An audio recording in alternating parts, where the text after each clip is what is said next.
दोस्तों, अगर आप माइक्रो फाइनेंस से बहुत दिनों से लोन लेकर के बैठे हुए हैं, ओडी लगा करके बैठे हुए हैं लगभग 2 से 3 साल, तो ओटीएस करा लो, 1 रुपया आपको देना नहीं पड़ेगा।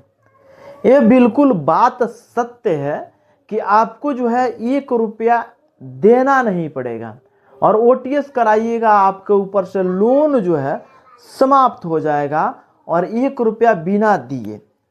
कैसे करना है वीडियो में लास्ट तक बने रहिएगा। चैनल पे नए हैं तो चैनल को सब्सक्राइब कर लीजिएगा और दोस्तों के पास शेयर कर लीजिएगा।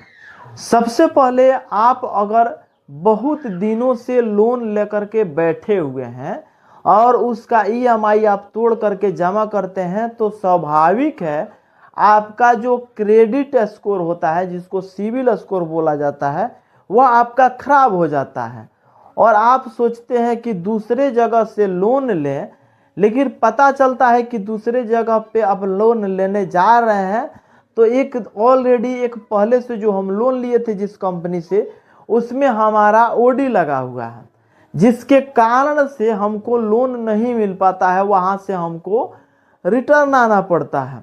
अब इसका एक सॉल्यूशन हो सकता है, चूँकि इसका जो पैसा होगा अगर हम 3 साल से नहीं जमा कर रहे हैं तो इसका ब्याज मूलधन दोनों मिला करके इतना ज़्यादा बढ़ गया होगा कि हमको भरने का मन नहीं करता होगा। हम अगर भरने के लिए सोच भी रहे हैं तो उतना पैसा हम नहीं जुटा पा रहे हैं।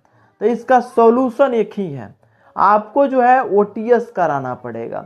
ओटीएस कैसे होता है, किस सिचुएशन में होता है, ये जान लीजिए। ओटीएस होता क्या है ये जान लीजिए, तब आप लोग को समझ में आएगा कि रियल में आपके जो ऊपर ओवर ड्यू है, आप जो है कि बहुत दिन से पैसा लेकर के बैठे हुए हैं, बिना पैसा जमा किए वो ख़त्म हो सकता है। ये बताने से पहले आप लोग से छोटा सा रिक्वेस्ट रहेगा कि अभी तक 10 लोगों के पास मेरा वीडियो नहीं शेयर किए हैं तो ज़रूर शेयर कर लीजिए। ये ऑफर चल रहा है, जो लोग 10 लोगों के पास मेरा वीडियो शेयर करेंगे और शेयर करने के साथ साथ हमारे पास कमेंट्स करेंगे कि हम 10 लोगों के पास शेयर किए हैं, उसका प्रूफ हमारे पास आ जाएगा, तो उसको हम 100% हेल्प करूंगा। चलिए स्टार्ट करते हैं और ये जानते हैं। दोस्तों, ओटीएस को कहा जाता है वन टाइम सेटलमेंट, यानी एक बार में सेटल हो गया, पूरा फिनिश, 0 to 0। जितना भी पैसा हमारे ऊपर बकाया है एकदम 0, 1 भी रुपये का बकाया नहीं रहेगा।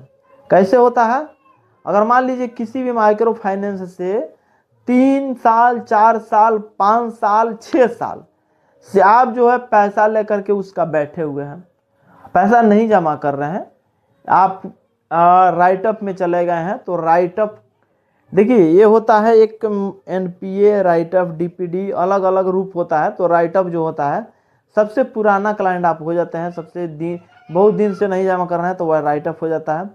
उस पैसा को अगर आप जमा करते हैं तो बैंक में जा कर के बोला जाता है इस चीज़ को कि हमको ओटीएस कराना है। जब ओटीएस कराने के लिए उससे बोला जाता है ना, तो जो आपका बकाया पैसा रहता है, सपोज दैट कि अगर आपका 1 लाख रुपया है, आपके ऊपर जो बकाया है 1 लाख रुपया है और ये जो है 1 लाख रुपया आप जमा नहीं कर रहे हैं, तो जब ओटीएस कराने जाइएगा, अगर बोलिएगा कि हमको ओटीएस कराना है, तो वहाँ पे जो है मात्र और मात्र 25 से 30 हज़ार, हाईएस्ट 35 हज़ार रुपया आपको देना पड़ेगा और वहाँ से उतना पैसा दे करके 70 हज़ार का छूट आप पा सकते हैं।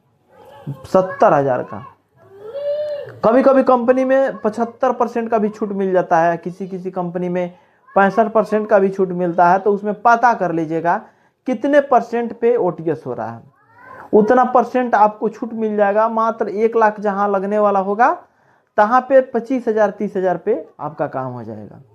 ये तो हो गया ओटीएस। उसके साथ में एक और फायदा आप लोग को बता देना चाहते हैं। फायदा ये है कि उस कंपनी से आप लोन भी नहीं रख सकते हैं, दोबारा आप लोन लेने के चाहते हैं तो उसमें से लोन नहीं ले सकते हैं। 1.5 साल, किसी कंपनी में 1.5 साल 2 साल के बाद लोन मिल जाता है, लेकिन कोई ऐसा कंपनी होता है अगर एक बार ओटीएस कर देगा तो उस कंपनी से कभी भी आपको लोन नहीं दिया जाएगा। तो ये होता है ओटीएस का फायदा। हालांकि अगर आप लोन लेकर के बैठे हुए हैं तो कोशिश ये मत करिए कि आपका लोन कभी टूटे। सिविल स्कोर का ऐसी का तैसी हो जाता है, बिल्कुल डाउन हो जाता है। सिविल का अगर ओटीएस हो गया तो सिविल का बिल्कुल खत्म, जीरो सट्टा बट्टा।